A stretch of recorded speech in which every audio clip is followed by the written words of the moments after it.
अस्सलाम वालेकुम नाजरीन, प्रोग्राम माशी मसाइल के साथ मैं हूं आपका होस्ट तारिक खान जावेद। आज हम जिस मौजू पे बात करेंगे वो है फिशरी इंडस्ट्री इन पाकिस्तान। जैसा कि आपको पता है, पाकिस्तान के पास तकरीबन 1000 किलोमीटर की कोस्ट लाइन है, जो कि एक बहुत बड़ी दौलत है। दुनिया में ऐसे बहुत कम मुल्क हैं जिनके पास इतनी बड़ी कोस्ट लाइन हो। लेकिन इस कोस्ट लाइन को हम ना टूरिज़्म के लिए इस्तेमाल कर रहे हैं, ना फिशिंग के लिए इस्तेमाल कर रहे हैं। ये बहुत ही अनयूटिलाइज्ड इलाका है। बहुत छोटी सी कम्युनिटी हमारी केटी बंदर से लेके जिवनी तक छोटे छोटे पॉकेट्स हैं जहाँ पे फिशिंग करती हैं। जितनी पोटेंशियल है उसके मुताबिक लिहाज से बहुत कम लोग इस फील्ड में इन्वॉल्व हैं। बहुत कम हमारे यहाँ कश्तियाँ हैं, बहुत कम लोगों को इससे रोज़गार मिल रहा है। बहुत छोटी सी हमारा एक्सपोर्ट है।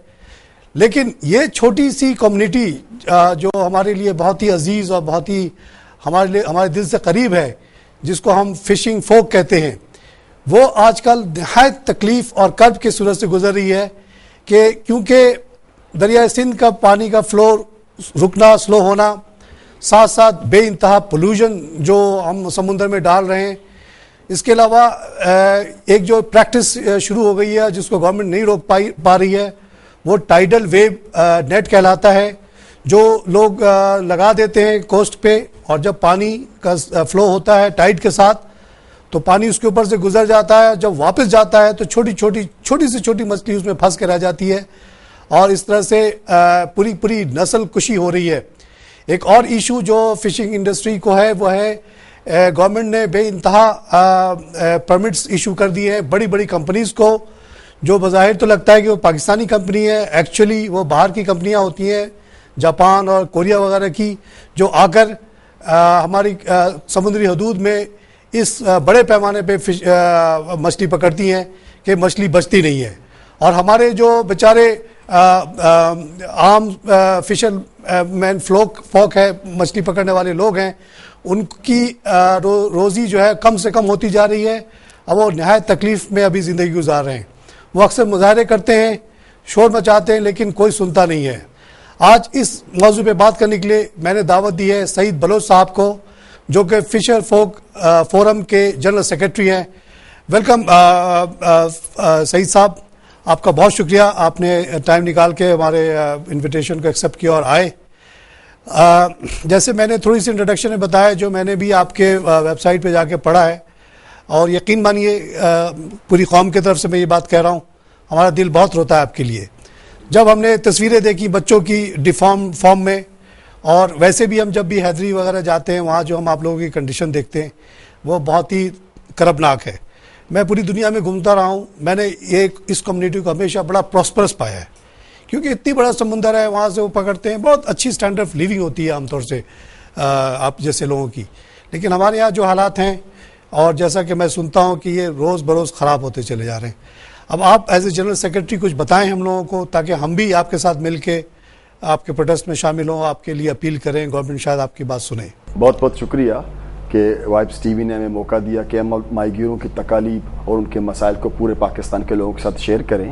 देखिए, बुनियादी बात यह है कि आज तक पाकिस्तान में माहीगीरों के लिए, माहीगीरों के बहबूद के लिए कोई पॉलिसी मौजूद नहीं है। एक बुनियादी जो बात होती है सारी दुनिया में, वो ये है कि कोई फिशरीज पॉलिसी होनी चाहिए जी। हर मुल्क में एक सस्टेनेबल फिशरीज पॉलिसी मौजूद है। Sustainable, that is important policy, यानी फिशरीज पॉलिसी, सबको खा जाओ अभी बाद में कुछ ना बचे। फिशरीज पॉलिसी वो हो जो आज के तकाज़ों को पूरा करे, उसके साथ साथ मुस्तकबिल के लिए भी कुछ बचा रहे। जो आने वाली नस्ल होगी उसको भी मालूम हो कि उसके समंदर, उसकी झीलें महफूज हैं, उनके लिए भी प्रोटीन मौजूद है और उनका रोजगार भी महफूज है। तो इस अभी तक आजकल नहीं है। फिशरीज डेवलपमेंट बोर्ड के नाम से इन्होंने इदारा तो बनाया है। वो कभी कभी जब हम लोग बहुत ज़्यादा शोर शराबा करते हैं तो ऐसे ही सोचते हैं कि चलो अगर इनको ना बुलाया तो ये हमें शर्मिंदा करेंगे, कभी हमें बुला भी लेते हैं। लेकिन अफसोस की बात यह है कि जिस फिशरीज पॉलिसी को आप बनाने जा रहे हो, आपने को पूरे पाकिस्तान में, यानी आप जीवनी के कोस्ट से लेकर केटी बंदर तक, और इसके साथ साथ जो पूरे पाकिस्तान में जहाँ जहाँ मीठे पानी के ज़खायर हैं, झीलें, दरिया के किनारे हैं, तालाब हैं, उन तमाम लोगों के सलाह मशवरे के साथ बनाएंगे तो वो अच्छा होगा, बेहतर होगा और लोग समझेंगे जी हमारी फिशरीज पॉलिसी है। फिर उसके जो नुकसान ओन करेंगे, जी जी ओन करेंगे। फिर उसके उसमें जो नुकसानदेह बात होगी, अगर कोई और करेगा तो लोग कहेंगे जनाब ये ना करें, क्योंकि ये हमारी फिशरीज पॉलिसी है, ये हमारे वसाइल हैं, हमें इनको बचाना है। लेकिन यहाँ अफसोस ये है कि यहाँ फिशरीज पॉलिसी पहली मरतबा जब बनाई गई वो सिर्फ डीप सी ट्रॉलर्स को लाने के लिए, अच्छा, लाने के लिए जी, ताकि बाहर के जो ट्रॉलर हैं वो आए या पोचिंग करें, हमारे वसाइल तबाह करें और गवर्नमेंट को $1 लाख पर ईयर जो ना वो टैक्स लाइसेंस फी दें। इसके गवर्नमेंट ने ये कभी नहीं सोचा कि इस मुल्क के जो 40 लाख माहीगीर हैं उनके जब रोजगार को, आप लोग हैं जी जी बिल्कुल, उनके जब रोजगार तबाह होगा, उनके लिए जब खाने को कुछ नहीं होगा तो मुतबादिल क्या है? तो वही एक ही काम जानते हैं जो मतलब जाहिर है उनके आबाई पेशा यही है जी। देखो बदल सकते हैं अपने आप को। माहीगीर का एक कंसेप्ट है कि काम करना है तो पानी में करना है, सही। जमीन तो आराम करने के लिए होती है, ये आम लोगों से बिल्कुल मुख्तलिफ है। हम लोग समुद्र में जाते हैं आराम करने के लिए, आपके लिए वर्क प्लेस समंदर है, रेस्ट के लिए पानी है, पानी जमीन पे आते हैं। तो जब ये उसके काम के जो जगह हैं उनमें वसाइल तबाह होंगे तो फिर उसको रोजगार कमाने का कोई और जरिया नहीं, ना वो कोई काम जानता है, ना हमारी हुकूमतों ने कोई मुतबातिल रोजगार के लिए बंदोबस्त किया, ना उनको ट्रेन दिया, कुछ भी नहीं किया। अच्छा, ये डीप सी से आपकी क्या मुराद है? डीप सी का मतलब ये कि वो लॉन्च वो जो गहरे पानी में जाए, वो गहरा पानी कहाँ से शुरू होता है? जी, गहरा पानी हम लोग शुरू करते हैं, जैसे सिंध के जो साहिल हैं यहाँ 7 किलोमीटर के बाद गहरा पानी शुरू होता है और बलूचिस्तान में कुछ 3 किलोमीटर के बाद। अच्छा, वहां पे कटा हुआ है ज़्यादा। जी, मतलब वो डायरेक्ट गहराई आ जाती है और यहाँ आस्ते आस्ते गहराई आ जाती है, इसलिए कि दरिया सिंध ने जो लाखों साल से जो सिलेट और मट्टी समंदर में डाला तो उसका वो आगे काफी तक चला गया और उसकी गहराई बहुत दूर तक जाती है। तो डीप सी ट्रॉलर ये, फिर आम ये जो डीप सी ट्रॉलर है इनकी हमने क्यों मुखालफत की? देखिए, बुनियादी बात यह कि ये जो बड़े डीप सी ट्रॉलर हैं इनके किलोमीटर के हिसाब से 40 किलोमीटर के हिसाब से इनके जो ना जाले 40 किलोमीटर जी बिल्कुल 40 किलोमीटर के हिसाब से इनके जाले। कितनी कश्तियां खींचती हैं उसको? ये एक ही, ये जो बड़ा डीप सी ट्रॉलर है, हाँ। ये जदीद मैकेनाइज है, ये ज्यादातर हमारे पास चाइना के, उसके बाद कोरिया के, शुरू में जापान के और थाईलैंड के 2 होते थे, अब आजकल वो नहीं है, ताइवान के ज्यादा होते थे। तो एक साथ वो 40 किलोमीटर का नट छोड़ देते हैं? जी जी, वो बिल्कुल छोड़ दे और उसको खींचते रहते। तो मुसलसल ट्रॉ का मतलब ये होता है कि वो समंदर में डाल के उसको खींचो, तो उसमें जो कुछ भी होगा वो झाड़ू की तरह वो जी जी बिल्कुल कुछ जो भी होगा वो उसको छोटा हो बड़ा हो उसको कोई मतलब पौधे हो, कोई भी चीज को। फिर उस पर हमें जो बुनियादी इतराज ये कि वो किसी कंपनी का भेजा हुआ है और कंपनी ने उसको टारगेट दी हुई कि आपको रिबन फिश कैच करनी है, आपको ग्रुपर कोई भी आपको कैच करना है, तो वो फिश के अलावा जो भी बकाया आएगा वो उसको चाटी करके अपने मतलब की जो अपनी जरूरत की मछली निकाल के बाकी सब दोबारा समुद्र में फेंक देते हैं। तो जिंदा होते हैं या मर चुके होते हैं? वो जारी जो नेट में आती है वो तकरीबन मर चुकी होती है। अच्छा। और अगर थोड़ी बहुत जिंदा भी होती है तब भी उनको फेंक दिया जाता है। उससे 2 नुकसान होते हैं। एक तो ये कि हमारे हिस्से की मछली जो हमारे खाने की मछली है जिसको हमारे माहीगीर शिकार करें वो जाया हो जाती है। दूसरी ये कि जो मरी हुई मछली जब समुद्र में डाली जाती है तो उससे पोल्यूशन फैलता है, आलूदगी होती है, और जहां आलूदगी होगी वहां मछली में एक मसला ये कि मछली जहां आलूदगी होगी वहां से मछली भाग जाएगी। अच्छा, तो ये 2 तरह के हमें नुकसान थे ये बड़े डीप सी ट्रॉलर से। अब बात ये कि खुद हमारे जो लोग हैं उन्होंने भी वो बड़ा नहीं तो लेकिन छोटे डीप सी ट्रॉलर बना रखे हैं। ये तो पाकिस्तानी कंपनी? जी बिल्कुल। यहाँ अच्छा, पर ये जो जापानी या कोरियन या अभी जो आप कह रहे हैं चाइनीज कंपनी आती हैं, तो क्या वो as a Chinese company licence लेती हैं या किसी पाकिस्तानी कंपनी को बीच पे रखती हैं एज ए? अच्छा, ये क्या करते हैं कि अपना कोई लोकल पार्टनर ढूंढ लेती हैं। अच्छा। और लोकल पार्टनर के थ्रू जो ना वो कंपनी रन करती है, यानी एक जॉइंट वेंचर हो जाता है? जी बिल्कुल। अच्छा। वो होता है बराए नाम।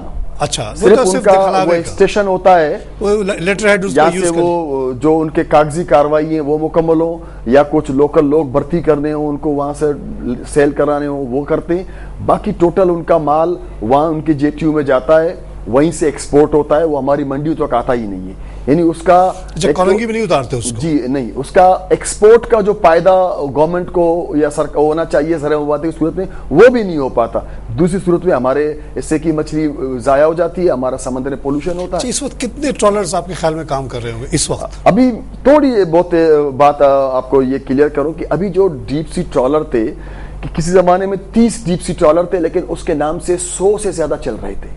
यानी एक लाइसेंस पे ये 2-3 डीप सी ट्रॉलर चला रहे थे। अच्छा। अब सूरत-हाल जो आपको लेटेस्ट सूरत-हाल ये है कि दुनिया में जब एक माशी क्राइसिस आया और तेल की कीमतें बढ़ने की वजह से इनको अब वो नुकसान होना शुरू हुआ। अच्छा। डीप सी ट्रॉलर्स को, क्योंकि हमारे समंदर की जो मछली है वो पहले ही तबाह कर चुके थे, ये खत्म कर चुके थे। अब उनको एक हफ्ते में जितनी मछली पकड़नी होती थी, अब वो एक महीना उनको लगता था। अच्छा, तो उस कॉस्ट अवारे में नहीं आ रहा, कॉस्ट उनको इससे नहीं आ रहा था कि अब लॉस में जा रहे थे, इसीलिए कि तेल बहुत महंगा हो गया था। तो इन्होंने, मुझे याद है कि ताइवान की एक कंपनी ने अपने मुल्क से कहा कि भी हमें तेल में सब्सिडी दे, तो उन्होंने इनकार कर दिया। तो सिर्फ ये तेल महंगा होने की वजह से ये सारे डीप सी ट्रॉलर रुके हुए हैं। अदरवाइज हमारी हुकूमत की तरफ से तो इनको खुली छूट है। अब पहले तो ये था कि हम लोग 30, आप जैसे कह रहे हैं कि 30 का लाइसेंस दिया गया, 100 कर रहे हैं। जी जी। तो कोई हमारे कोई इदारा नहीं है जो इनको कंट्रोल चेक कर सके कि भाई जो बाकी 60 कश्तियां पकड़ रही है हमारे इलाके में, तो उनको कोई चेक करने वाला नहीं है, कोई सिस्टम नहीं है हमारे पास। देखिए अगर ये 30 की जगह 200 भी आ जाए तभी कुछ पता नहीं चलेगा। बिल्कुल, ये इस पे हमने हमारे बिल्कुल कंसर्न थे। हमने इस पर गवर्नमेंट से बात की, मेरीन फिशरीज डिपार्टमेंट जो लाइसेंस इशू करने की अथॉरिटी है उससे बात की। जब ये नहीं माने तो हमने जल्द से जुलूस और मुजाहरों का सिलसिला शुरू किया। तो उसके बाद ये हुआ कि मेरीन फिशरीज डिपार्टमेंट ने अपना कोई एक हाला हर जहाज पे लगा दिया, क्योंकि हमारी 2 शिकायतें, एक तो ये थे कि ये 30 नहीं है, ये 100 से ज्यादा है, इसीलिए कि हमारे लोग तो समंदर में घूम के देखते होंगे ना। हाँ। दूसरी ये कि ये इन लोगों को 30 किलोमीटर के उस तरफ, ये पहली बात कर रहा हूं, क्योंकि पहले तो ये था कि 30 किलोमीटर, सॉरी 35 किलोमीटर, उसके बाद जो है ना 200 नॉटिकल माइल के उस तरफ था। हमारा इकोनॉमिक जोन 200 किलोमीटर तक जी जी। लेकिन डीप सी ट्रॉलर को जो लाइसेंस दिया गया था कि वो 35 नॉटिकल माइल के लेके 200 उस तरफ करेंगे। ओके। लेकिन ये लोग बिल्कुल नजदीक आते थे, साहिल में आते थे, और उसकी वजह से जो पूरे पट्टी में, खासतौर पर बलूचिस्तान की पट्टी में जो गरीब माहीगीर हैं, जिनके घरों के सामने छोटे जाल लगे हुए हैं, उनकी लांचें, वो उसका अंदाजा 1 से 1.5 किलोमीटर तक का होता है, ये वहां तक आके पोचिंग करते थे। और उसका नुकसान ये होता था कि उनके जाले माले सब कट जाते थे, उनकी कश्तियां उलट जाती थी, उनको नुकसान होता था। तो ये हमारे सारे एहतजाज करने के बाद उन्होंने उस पर कोई आला लगा दिया और अपना एक इंस्पेक्टर या सुपरवाइजर रख दिया है। वो उस वक्त की बात है, अब तो वो नहीं चल रहे, और वो भी इंतजार में कि कब उनको गवर्नमेंट की तरफ से सब्सिडी मिले। तो ये तेल का बढ़ना आपके लिए अच्छा हो गया। जी हाँ, मैं समझता हूँ कभी कभी तो ऐसा ही होता है। तो ऐसा हुआ जैसे दरिया सिंध में पानी की कमी भी, तो एक जमींदार ने अपने जो ना 40 जो उसके आरी कैदी किए हुए थे उनको खुद रिहा कर दिया सांगड़ में। ये सांगड़ की बात कर रहा हूँ कि चलो पानी नहीं है, अब तो इनको खाना में कैसे खिला दो, उससे पहले उनको कैद रखा हुआ था ताकि उनसे गुलामी की मजदूरी की जाए। तो इसी तरह ये भी यहाँ पर हुआ। अच्छा, ये जो दूसरा बड़ा मसला आपका जो है, ये जो भोला नेट और गुज्जा नेट, क्या क्या कहते हैं आप, अभी पिछले दिनों मैं अपने दोस्तों के साथ डाम गया हुआ था, जो कि बलूचिस्तान के एरिया में पड़ता है, पहला बड़ा। वो वहाँ जो फिशरी वाले थे उन्होंने हमें घुमाया फिराया। उन्होंने ये कहा कि ये वो जो प्रैक्टिस थी, उन्होंने बड़ी प्रीचिंग के बाद या आप लोग जैसे इदारों के वजह से अब वो चीज़ बलूचिस्तान में तकरीबन ख़त्म हो गई है। खासतौर से कह रहे थे डाम में तो नहीं है, और ये कह रहे थे कि सिंध में ये चीज़ चल रही है बिकॉज रुश्वत भी चल रहा है और आप लोग शायद इतने इफेक्टिव नहीं है। इसके बारे में आपकी क्या ऑब्जर्वेशन है? देखिए, बुनियादी बात यह है कि जहाँ लॉ होगा वहाँ कुछ ना कुछ अमल होगा। ठीक है, जो शरीफ लोग होंगे वो अमल करेंगे, जो गुंडे बदमाश होंगे वो रिश्वत देंगे, अमल नहीं करेंगे। पाकिस्तान फिशर फोरम शुरू से बलूचिस्तान के लोगों के मौक़िफ़ की हिमायत करती है, क्योंकि बलूचिस्तान के जो लोग हैं वो जीनियन माहीगीर हैं, वो सी फ्रेंडली हैं, वो फिश फ्रेंडली हैं, वो समंदर को भी बचाना चाहते हैं, मछली की नस्ल को भी बचाना चाहते हैं। हम लोग उनके साथ हैं। अब रहा मसला जो सिंध में जो लोग बड़े बड़े पैसे इन्वेस्ट करके जो ना उन्होंने लांचें बनाई हुई हैं, उन्होंने सिर्फ पैसे कमाने के लिए, समंदर तबाह होती है, मछली की नस्ल तबाह होती है, उनसे उनको कोई गर्ज नहीं। मतलब कमर्शियल और ये बिल्कुल कमर्शियलिज्म हुआ, कैपिटलिस्टिक। इसलिए हमने गवर्नमेंट के साथ, जब हमने पहले हमारे जो फिशरीज कमिश्नर आए थे इस्लामाबाद से, उनको हमने इनवाइट किया था फिशर फोरम ने, हमने बुनियादी बात उनसे ये की थी कि जो फिशरीज पॉलिसी हो वो कैपिटल इंटेंसिव ना हो, वो फिशर फोक इंटेंसिव हो, लोगों की मैनुअल ज्यादा काम होता है, ज्यादा मैनुअल हो, उनमें लोगों के रोजगार, उनके वसाइल को तापुस करने की बात हो। ये ना हो कि सिर्फ पैसा लगाओ और पैसा कमाओ, चाहे समंदर तबाह हो, माहीगीर तबाह हो, उनके एरिया तबाह हो। तो हमने ये बुनियादी बात की थी। तो इसीलिए ये भूला गुज्जा सारा जो एरिया है, आप देखें भूला गुज्जा में क्या फर्क है? भूला, ये भूला गुज्जा एक नेट है। गुज्जा हम लोग आम लोगों के समझाने के लिए बताएं कि टाइडल नेट होता क्या है? ये टाइडल नेट ऐसा होता है कि इसको ये बिल्कुल जो ना ऐसे लाइन से सीधी करके बांध लेते हैं, और पानी का जब बहाव आता है, जब टाइड पीछे चला जाता है तो मट्टी निकल आती है जी, तो उस मट्टी के ऊपर वो ऐसे लगा देते हैं जी, बिल्कुल। वो उसको जो शैलो वाटर होता है उसमें गाड़ लेते हैं। अच्छा। हाँ, फिर जब पानी उतरता है तो फिर जो भी समुद्री हयात है वो उसमें फंस जाती है। यानी बहुत आसान तरीका है फिशिंग का है, आसान और खतरनाक तरीका है। नहीं, खतरनाक तो है नस्ल कुशी नहीं, मगर जो कामचोर आदमी है, जो समुद्र में जाके तकलीफ नहीं उठाना चाहता, वो अपने घर के सामने 2-3 किलोमीटर की अगर वो इस तरह से वो नेट लगा दे घर के पास या गांव के पास, तो अच्छा खासा माल रुक जाएगा उसका। हाँ, मैं थोड़ा सर इसको थोड़ा आपको वाजे कर देता हूँ कि समंदर में हमारे पास मुख्तलिफ किस्म की माहीगीरी होती है, लेकिन दो जो माहीगीरी है जो बहुत अहम है,